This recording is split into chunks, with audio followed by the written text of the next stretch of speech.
这2天一直特别不舒服，然后鼻塞。其实我以前是有那个过敏性鼻炎的。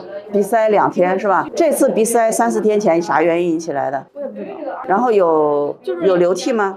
有，但是就是他的鼻涕，他就是有的时候他不往外流，他就往里流，然后就那有痰。然后就是晚上的时候老是心情不好，就是老咳，尤其是平常的时候会咳更厉害，感觉都睡不着觉。然后侧卧就稍微好点，但是还是咳。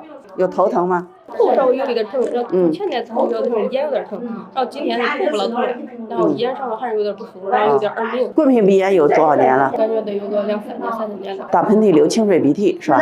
但是这2天鼻涕是黄的。打喷嚏流清水鼻涕是常年性的还是季节的？季节性的。春秋季节。对，然后现在在发作吗？它不定，比如说空气有点凉或者弄啥就会打鼻涕，就打喷嚏就连着打。你有两个问题哈，第一个是有一个鼻炎，也可能有鼻窦炎，因为你有头痛，但是鼻窦炎呢不一定有。你要是想确定有没有鼻窦炎，就做个鼻窦 CT。